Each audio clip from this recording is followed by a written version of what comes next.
Oi, meu nome é Iago e no interior de Luxemburgo tem uma pequena cidade chamada Clairvaux. Essa cidade não chamaria muito a sua atenção, exceto pela sua principal construção, esse castelo aí no topo de uma colina.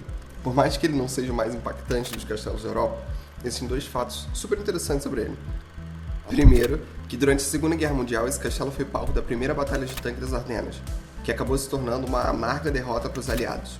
Ele também é local da exibição fotográfica The Family of Man, que foi criada pelo ex-diretor do MoMA Eduard Steichen.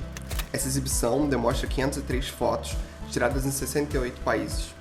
Os 273 fotógrafos que fizeram parte dela tentavam demonstrar um único fato: nós somos uma única família de seres. Bem, então se somos uma única família, por que temos essa inerente vontade de nos destruir através do ódio, de se dividir por preconceitos, de se engasgar com heranças descabidas? Vamos tomar como exemplo a colonização no Brasil. Ela foi feita a partir da exploração da mão de obra indígena e negra, que foi arrancada das suas raízes e demandada para o trabalho até a morte. Uma terra cimentada e construída sobre o sangue de boa gente sem escolha.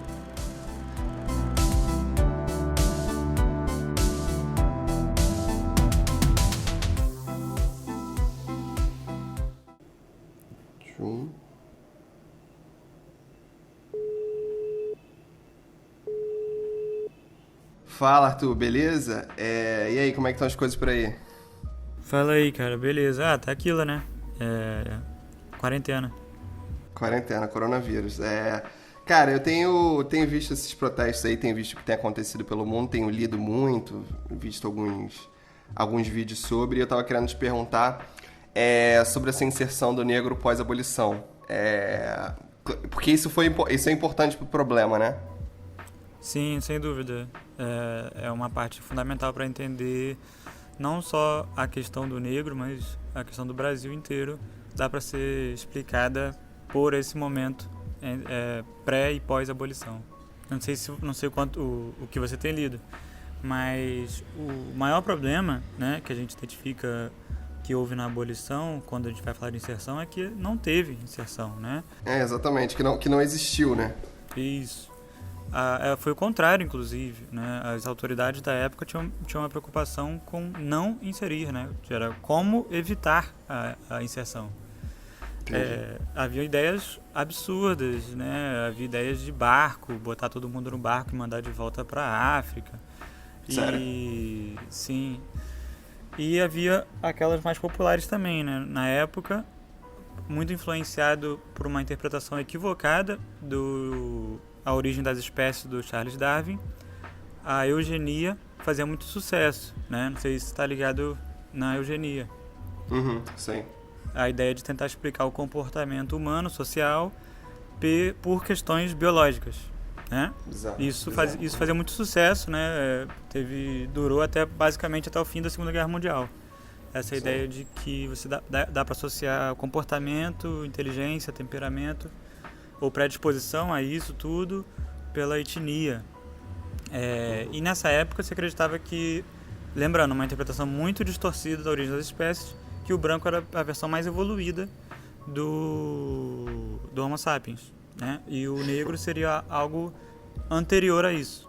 Portanto, a miscigenação naquela época foi vista aqui como uma espécie de cura. Haviam cálculos na época, inclusive, de que antes do novo milênio, né, antes dos anos 2000, a sociedade brasileira provavelmente já estaria livre desse gene pior através da miscigenação. Eles estavam usando a ciência ao favor dele, né? Ao favor deles, né, no caso. Eles entendiam cientificamente que estavam falando algo correto. Sim, mas o problema com esse tipo de coisa é que primeiro você estabelece uma verdade, né, uma falsa premissa. Por exemplo, no namoro, você estabelece: minha namorada está me traindo. Você não tirou isso de lugar nenhum, mas você colocou isso na cabeça, e aí a partir disso você começa a buscar coisas que comprovem o que você já colocou antes. Tipo, sei lá, você inventa que um remédio, por exemplo, cura uma doença. E aí você vai encontrar maneiras de tentar provar essa sua hipótese porque você quer que isso seja verdade. Pois tipo quando você é um mau cientista, você não aceita quando o estudo contradiz isso, né? Você então ignora, tenta contornar, etc. A eugenia fazia isso o tempo todo. Ao invés de tentar explicar pelas questões sociais, ela ia primeiro na biologia, né? Ela buscava a diferença. Buscando a diferença, você vai conseguir encontrar, reforçar, etc. E isso fez muito sucesso. Então, havia, por um lado, a ideia de que a miscigenação do gene branco ia prevalecer, e por outro, a ideia de que você tinha que apartar essas pessoas da sociedade, economicamente, para ajudar esses dois movimentos juntos iam limpar o Brasil dos negros na visão dessa galera. Então, se você, quem acompanha, quem estuda o período, vê que quanto mais surgem leis abolicionistas, mais também aparecem leis sobre a propriedade da terra, dificultando o acesso à terra. Então, à medida que... Para aumentar essa discriminação, né? Para impedir a reprodução, né? Se essas pessoas não tiverem dinheiro ou acesso econômico, mesmo depois de abolidas, como elas vão se reproduzir? Né? Entendi. Então, era uma parte da estratégia. E também e essa herança foi o que gerou o problema que a gente tem hoje, certo? Também, mas é importante dizer isso porque a abolição ela foi só pela metade. Juridicamente, ela apenas desapareceu com o termo escravidão. Ela não criminalizou, ela não deteu a escravidão, né?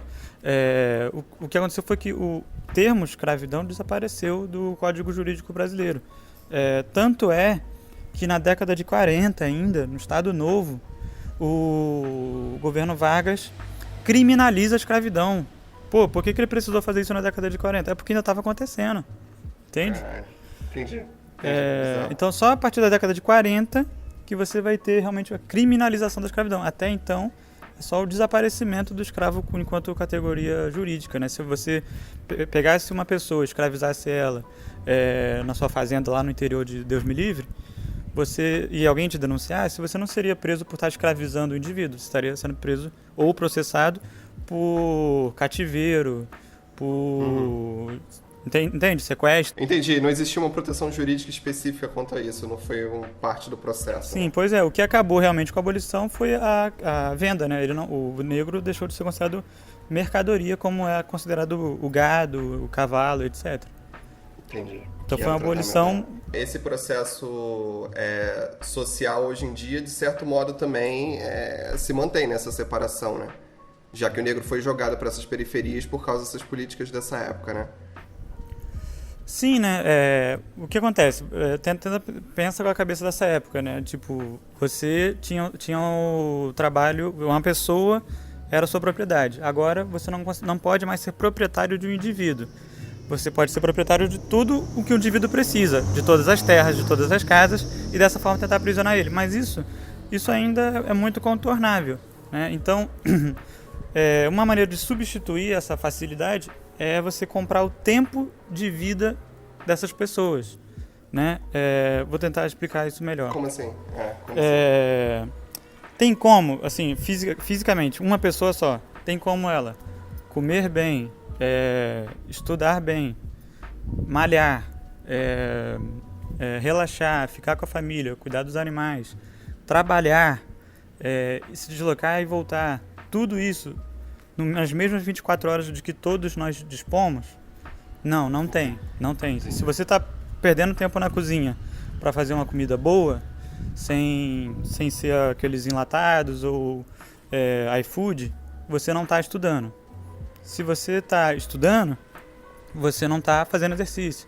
Se você está indo no mercado adquirir as coisas para fazer comida, você deixa de estar fazendo o seu trabalho. Percebe?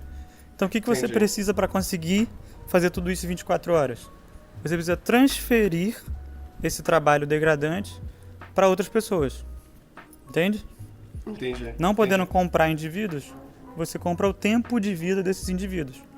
Para que você possa malhar, fazer yoga, estudar e trabalhar tudo no mesmo dia e ser feliz com isso tudo, você precisa transferir essas horas degradantes para outras pessoas. Ou seja, a Luzinete vai no mercado comprar os shakes para a blogueirinha fazer o yoga em casa.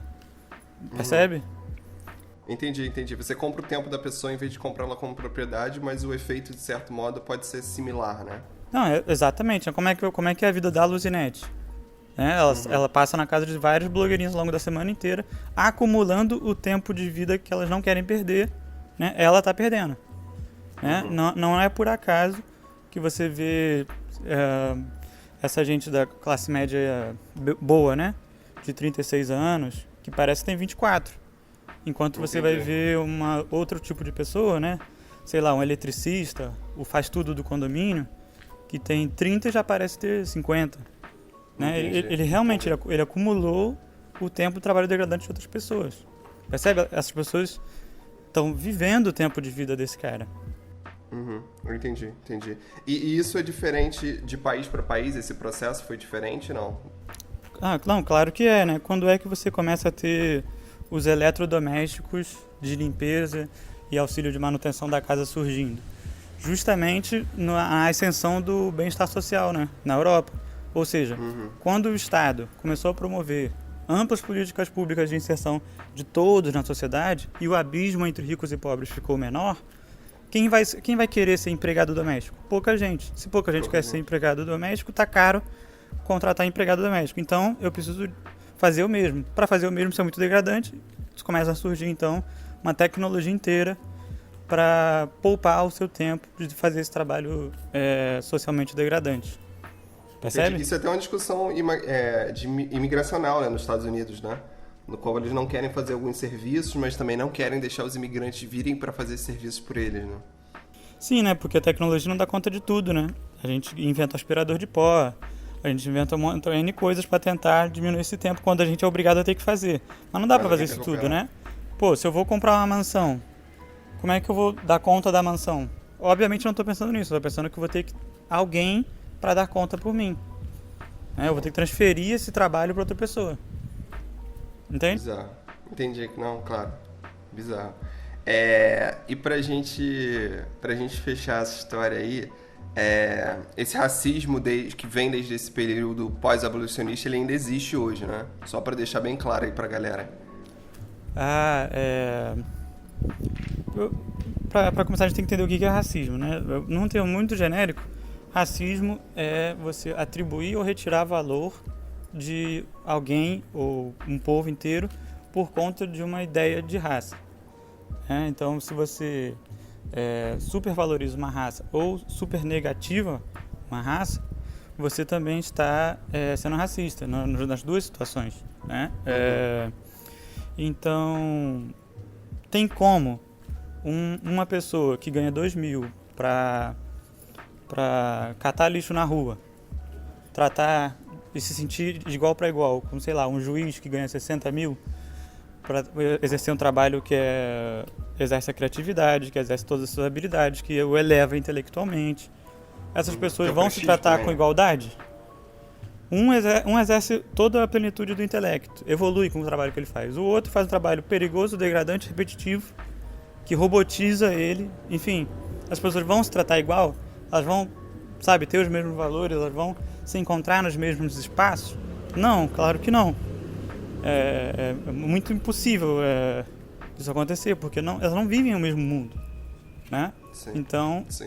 O racismo acaba surgindo como um espelho dessa enorme diferença das pessoas se tratarem. Você começa a associar as pessoas a isso, né? Essa pessoa trabalha tanto com lixo que ela é um lixo. Entendi. Caralho. Bizarro. Bem, obrigado pela aula, cara. Muito obrigado aí. Valeu, até a próxima aí. Eu tenho visto esses protestos lá fora. Truculência, a resposta nas redes sociais, e tenho ficado abismado de ser necessário falar sobre isso. De ser necessário deixar claro que racismo existe e que seja necessário explicar que discriminação não tem vez. Por favor, estamos na era da informação, então não seja um porta-voz de desinformação.